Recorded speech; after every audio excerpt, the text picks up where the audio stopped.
முதலமைச்சர் விஜய் குதிரை பேரத்தில் ஈடுபட்டதற்கு ஒப்புதல் வாக்குமூலம் கொடுத்திருக்கிறார் திரு வைகோ அவர்கள். மிகப்பெரிய பரபரப்பை பெற்ற வைத்திருக்கிறார்கள்.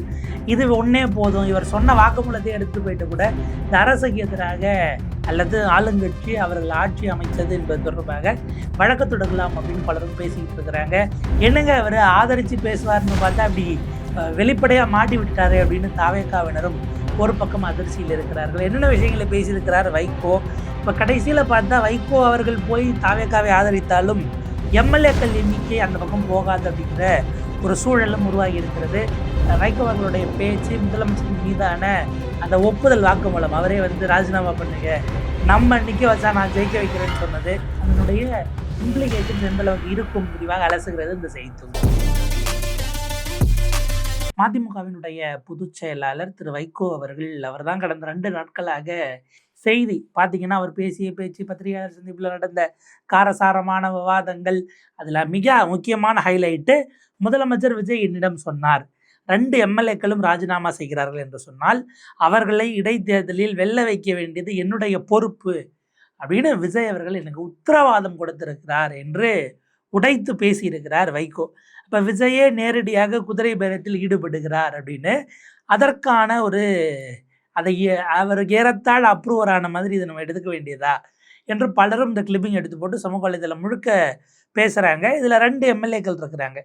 அதே ஒருவர் பார்த்திங்கன்னா சீர்காழி, இன்னொருவர் கடையநல்லூர். ஒரு திரு செந்தில் செல்வன் அவர்களிடம் கேட்கும்போது அவர் எப்போ அந்த மாதிரி ராஜினாமா பண்ணினா ஜெயிக்க வைக்கிறேன்னு சொல்கிறார், அவரே பிரச்சாரம் பண்ணுறாராம் அப்படின்னும் போது அவர் எந்த விதமான பதிலையும் சொல்லவில்லை. நான் திமுகவில் தான் ஏற்கனவே இருக்கேன் அப்படின்னு அவர் சொல்லிட்டு இருக்க போகிறேன்னு சொல்லிட்டு போனதா வைகோ சொல்கிறார். பட் அவர் என்ன சொல்கிறாரு, டெக்னிக்கலி நீ ஏஃபார்ம் பிஃபார்மில் கையெழுதி அவங்க போட்டு தான் நான் உதயஸ்ரீயில் நின்னேன், ராஜினாமா பண்ணிட்டு தான் அங்கே நிற்கணும், அப்படி நிற்கும் போது திமுகவில் தான் இருக்க போகிறேன்னு போயிட்டாரு. ராஜேந்திரனும் எம்எல்ஏவாக தொடர்றேன்னு சொல்லிட்டதுனால மற்ற கட்சிகளிடம் அப்படிங்கிறது விஜய் அவர்கள். இப்போ என்ன கேள்வி வரும்னா, வைகோ அவர்கள் இப்போ சொல்லிட்டார் இல்லையா, இந்த ராஜினாமா பண்ண 4 பேர் இருக்காங்கல்ல, மதுராந்தகத்தில் அவங்க மரகதம் குமரவேல் அவர்களில் தொடங்கி சத்யபாமா அவர்களாகட்டும் அல்லது திரு இசகி சுப்பையா அவர்களாகட்டும், இப்போ கடைசியாக ராஜினாமா செய்திருக்கக்கூடிய திரு விஜயபாஸ்கர் வரைக்கும் அது என்னவாக இருக்கிறதுங்கிற கேள்வி இருக்குது. இவங்கள்லாம் ராஜினாமா பண்ணுறதுக்கு அவங்க கிட்ட நீங்கள் ராஜினாமா செய்யுங்க, நான் இடைத்தேர்தலில் பிரச்சாரம் பண்ணுறேன், பிரச்சாரம் பண்ணி உங்களை ஜெயிக்க வைக்கிறேன் அப்படின்னு முதலமைச்சரே நேரடியாக பேசினாரா? அந்த உத்தரவாதத்தை அடுத்து தான் அவர்கள் இப்படி விலகினார்களா அப்படிங்கிற கேள்வி வருது. அப்போ இந்த இடம் பகிரங்கமான ஒரு விஷயத்தை பொதுவெளியில் உடைத்திருக்கிறார்கள்.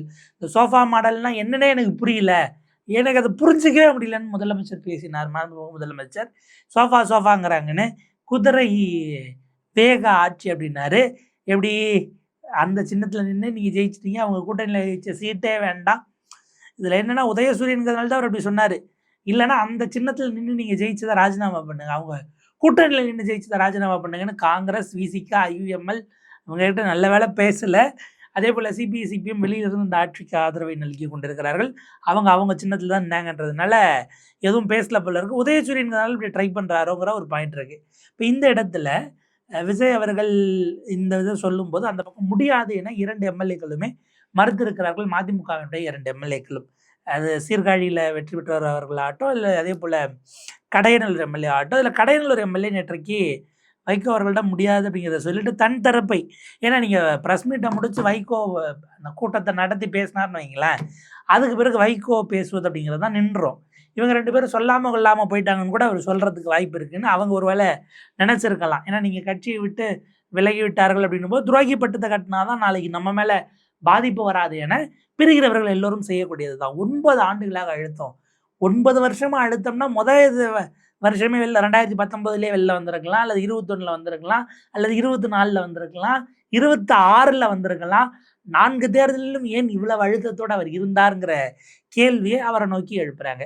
இப்போ கடையநல்லூரினுடைய எம்எல்ஏ திரு திமு ராசேந்திரன் அவர்களுடைய ஃபேஸ்புக் பதிவு, அதில் அவர் விலாவரியாக அவர் தரப்பு நியாயங்களை சொல்லியிருக்கிறார். அவர் வச்ச வாதங்கள் அப்படிங்கிறது குறித்து ஏன் வைகோ தொட மாட்டுறாருன்னா, அவங்க தான் திமுக பக்கம் போயிட்டாங்கல்ல, திமுகவுக்கு வக்காலத்து வாங்குறவங்களுக்கு நான் ஏன் பதில் சொல்லணும் அப்படின்னு வைகோ அவர்கள் அதில் கழுவுற மீனில் நழுவுற மீனாக அதுக்கு பதில் சொல்லாமல் நகர்கிறார். நீங்கள் ராசேந்திரன் அவர்களுடைய அந்த பதிவை பார்க்கும். 26/6/2026 தாயகத்தில் தலைவர் வைகோ அவர்களுடன் பேசியது என்ன அன்பு தலைவர் வைகோ அவர்களே, உங்களை உண்மையாக நேசிக்கிறேன். கட்சி, ஜாதி, மதம் கடந்து நம்மை வெற்றி பெறச் செய்த கடையநல்லூர் தொகுதி மக்கள் நாள்தோறும் என்னிடம் வெளிப்படுத்தி வருகின்ற உணர்வினை மதித்தும், தலைவர் வைகோ அவர்கள் மீதோ, சட்டமன்ற உறுப்பினரான என் மீதோ களங்கம் படர்வதை தவிர்க்கும் பொருட்டும் பதவி விலகல் என்ற முடிவை மேற்கொள்ள வேண்டாம். வாக்களித்த மக்கள் இப்போதான் நான் அவங்கள பார்க்க தொடங்கியிருக்கிறேன். அவங்களோட உரையாட இருக்கேன். அவங்களுக்கான பிரச்சனைகளை இது பண்ணணும். நீங்கள் எடுத்த எடுப்பில் வந்து பார்த்தீங்கன்னா, இந்த இடத்துல ராஜினாமாங்கிற முடிவு எடுத்தோம் அப்படின்னா, அது உங்களுக்கும் ஒரு அவப்பெயராகும், எனக்கும் அவப்பெயராகும், கட்சிக்குமான ஒரு அவப்பெயராகும் போகுங்கிறதுனால பதவி விலகல் வேண்டாம். தங்கள் அறிவுரைப்படி சட்டமன்றத்தில் மதிமுக கட்சி உணர்வோடு நான் இயங்கி வருவதையும் பேசியதையும் நீங்கள் பாராட்டி சொன்னீர்கள். எனது சட்டமன்ற செயல்பாடுகள் தகுதி நீக்கத்திற்கு வழிவகுத்தால் மகிழ்ச்சியுடன் பதவியை துறந்து மக்களிடம் முறையிடுவோம். இப்போ நீங்கள் சொல்கிறீங்க அப்படின்னா, நான் இது விஜய் அவர்கள் கொண்டு வர ஒரு தீர்மானம், திமுக அதை வந்து எதிர்த்து வாக்களிக்க சொல்கிறது, நீங்கள் ஆதரிக்க சொல்கிறீங்கன்னா, நான் உங்களுடைய நீங்கள் தான் எனக்கு தலைவர், நீங்கள் சொல்கிறதன்படியே நான் செயல்படுறேன், எதிர்த்தே வாக்களிக்கிறேன். உதயசூரியனில் நின்றுட்டு கொறடா சொல்வதை கேட்கல அப்படின்னா, அவங்க என் பதவியை பறிக்கிறதுக்கு நிச்சயமாக திமுக நடவடிக்கை எடுக்கலாம். அதை ஆப்வியஸாக செய்வாங்க. அப்படி செஞ்சாங்கன்னா பதவியை நம்மளே ராஜினாமா பண்ணிட்டு மக்கள்கிட்ட போகலாமே தவிர, இப்போது அவசரம் வேண்டாம். குறைந்தபட்சம் 6 மாதம் பொறுத்திருப்போம். அதாவது இந்த ஆட்சி குறித்து விமர்சிப்பதற்கு 6 மாதம் நேரம் கொடுங்கள் குறைந்தபட்சம் அப்படின்னு பலரும் கேட்டாங்க இல்லையா? அவர் என்ன சொல்றாரு, இந்த ஆட்சி குறித்து நம்ம மதிப்பிடுறதுக்கே ஒரு 6 மாதம் டைம் கொடுங்க ராஜினாமாக்கு அப்படின்னு திரு ராஜேந்திரன் சொல்கிறார்.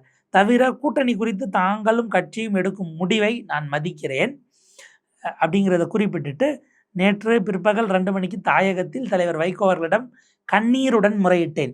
அதன் பின்னர் இரவு தலைவர் வைகோ அவர்களிடமிருந்து கிடைக்கப்பெற்ற உத்தரவை பொதுக்குழுவில் என்னால் செயல்படுத்த இயலாது என்பதால் பொதுக்குழுவில் நான் கலந்து கொள்ளவில்லை என்பதை கழக பொருளாளர் மூலம் தலைவர் கவனத்திற்கு சொல்லி உள்ளேன். நீங்கள் என்ன பண்ணீங்க, அதற்கு பிறகும் யோசிச்சு சொல்கிறேன்னு சொல்லிட்டு இரவு இல்லை நம்ம கூட்டணியை முறிக்கிறோம், அங்கே தான் சேர்றோம், நீங்கள் ராஜினாமா பண்ணணும் அப்படின்னு சொல்கிறீங்க. நீங்கள் சொன்ன பிறகு அதை செயல்படுத்த முடியாமல் நான் அங்கே வர்றது சரியாக இருக்காதுங்கிறதுக்காக நான் பொதுக்குழுவில் கலந்துக்கலைங்கிற முடிவு எடுத்துட்டு பொருளாளர் மூலமாக உங்களுக்கு தகவலை சொல்லிட்டேன்.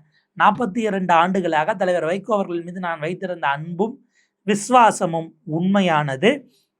அதே போல வாக்களித்த மக்கள் பெருமைப்படுகின்ற வகையிலும், வாக்களிக்காத மக்கள் இவருக்கு வாக்களிக்க தவறிவிட்டோமே என நினைக்கின்ற வகையிலும் எனது செயல்பாடுகள் இருக்கும் என தொகுதி மக்களிடம் நானும் தலைவர் வைகோ அவர்களும் பேசி ஏற்படுத்தி வைத்திருக்கிற நம்பிக்கையும் உண்மையானது.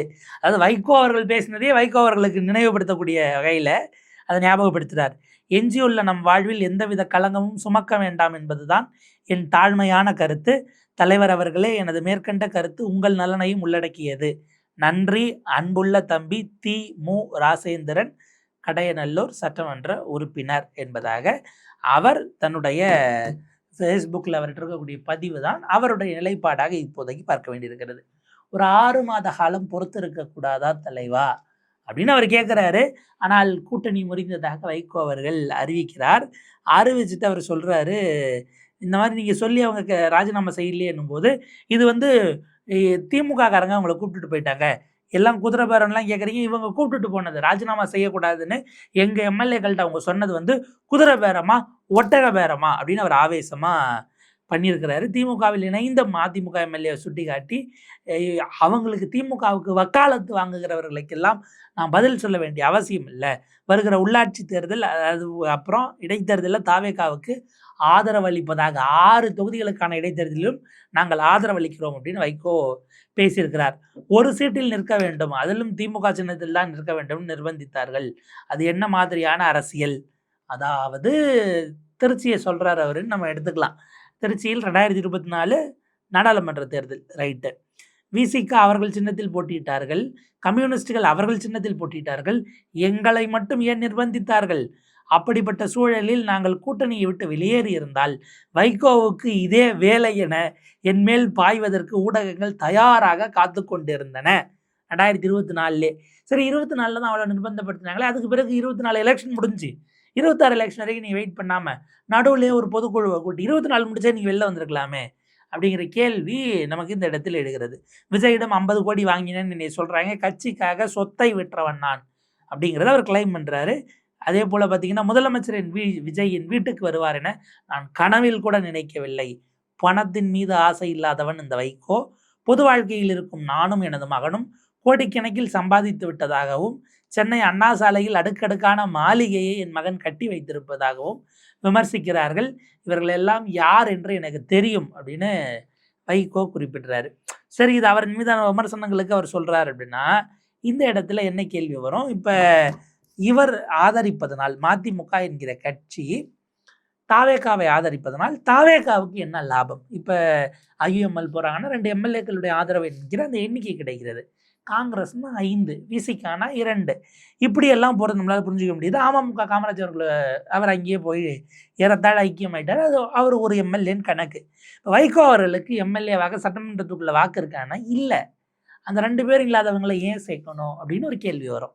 அப்போ லாப நஷ்ட கணக்குகளை பார்க்காமல் அரசியல் கணக்குகள் ஒருபோதும் நடக்காது. அது என்ன லாபம் அல்லது என்ன கணக்கு அப்படின்னா, அந்த இடத்துல தான் தாவேகா ஒரு சிறப்பான அவங்க திட்டமிடுதலோட ஒரு காயை நகர்த்தி இருக்கிறார்கள்னு அவங்க தரப்புல சொல்றாங்க. என்னன்னா, திருச்சி கிழக்கு சட்டமன்ற தொகுதிக்கான இடைத்தேர்தல்.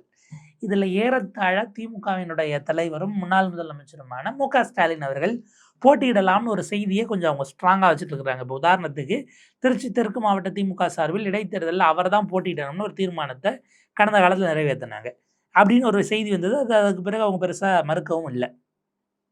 அடுத்தது உங்கள் அப்பாவை எங்கே காணா அப்படின்னு கேட்டதுக்கு கே.என். நேரு பதில் சொல்லும்போது, அவர் கட்சியினுடைய முதன்மை செயலாளரும் இருக்கிறார், சட்டப்பேரவைக்கு ஸ்டாலின் விரைவில் வருவார் அப்படிங்கிறத அவரும் பதிவு பண்ணுறாரு. எங்கேயும் போகிறதுல அங்கே தான் வரப்போகிறார், இருங்க கொஞ்சம் பொறுத்துருங்க அப்படிங்கிறத சொல்கிறாரு. திருச்சி கிழக்கில் நீங்கள் போட்டிடுறீங்களா அப்படின்னு திமுக நடந்த நிர்வாகிகள் கூட்டத்துக்கு பிறகு திரு ஸ்டாலின் அவர்களிடம் கேட்கும்போது அவர் இன்னும் எந்த முடிவும் எடுக்கப்படவில்லை என்று சொல்கிறார். ஆமாம், இல்லை என்பதற்கு பதிலாக இன்னும் எந்த முடிவும் எடுக்கல அப்படின்னா அந்த விஷயம் பரிசீலனையில் இருக்கிறது என்பதாகத்தான் அதிலிருந்து நாம் புரிந்து கொள்ள வேண்டியிருக்கிறது.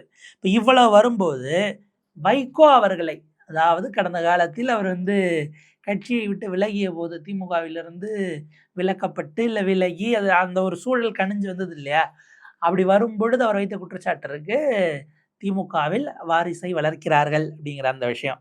அதே வாரிசை எதிர்த்து போட்டியிடுவதற்கு காலம் உங்களுக்கு ஒரு வாய்ப்பை வழங்கியிருப்பதாக நினைத்து கொண்டு ஸ்டாலின் போட்டியிட்டால் அவரை எதிர்த்து ஏன் வைகோவை களமிறக்கக்கூடாது என தாவேகா தரப்பு ஒரு வியூகம் வகுத்திருக்கிறார்கள் அப்படிங்கிற செய்தி தான் இப்போதைக்கு ஒரு ஹாட் டாப்பிக்காக அரசியல் வட்டாரங்களுக்குள் மாறி இருக்கிறது. இப்போ உதாரணத்துக்கு துரை வைகோ உங்கள் திருச்சியில் தான் எம்பியாக இருக்கிறார்.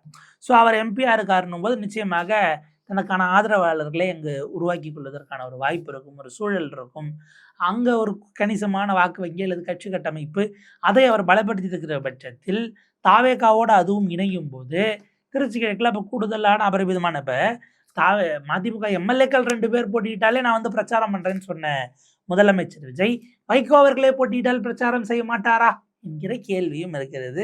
ஆனால் மிக நீண்ட கால தேசிய அரசியல், டெல்லி அரசியல் எல்லாம் இருந்த வைகோ அவர்கள் இதை ஒப்புக்கொள்வாராங்கிறது வேறு ஒரு கேள்வியாக மாறி நிற்கிறது. இப்போது வைகோ அவர்களை பொறுத்தவரை மதிமுகவினுடைய 2 எம்எல்ஏக்களை திமுக கபலீகரம் செய்து அழைத்து சென்று விட்டதுன்னு அரசியல் ரீதியில் அவர் வைக்க போறாரு.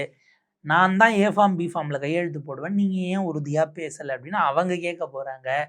அவங்கள உதயசூரியன் சின்னத்தில் நிற்பதற்கு ஏ ஃபார்ம் பி ஃபார்மில் வாங்குவதற்கு நீங்கள் முடிவெடுத்து அனுமதித்து விட்டு இப்போது பேசுவதனால் என்ன பயன் அப்படின்னு மீண்டும் மீண்டும் இது அரசியல் விவாதமாகத்தான் போக போகிறது. பார்ப்போம் இது மேற்கொண்டு எப்படி பயணிக்கிறது, வைக்கவர்களுடைய இந்த முடிவு அவர்களுக்கு லாபமா, தாவேகாவுக்கு எத்தகைய பலன்களை கொடுக்க போகிறது, அடுத்த கட்ட அரசியல் திமுக தனது கூட்டணி எப்படி மீட்டுருவாக்கம் செய்ய போகிறது, இப்படியான கேள்விகள் என்னென்ன பண்ணுறாங்க அப்படிங்கிறத நம்ம அடுத்தடுத்த அரசியல் நிகழ்வுகளோடு இணைத்து விரிவாக பார்க்கலாம்.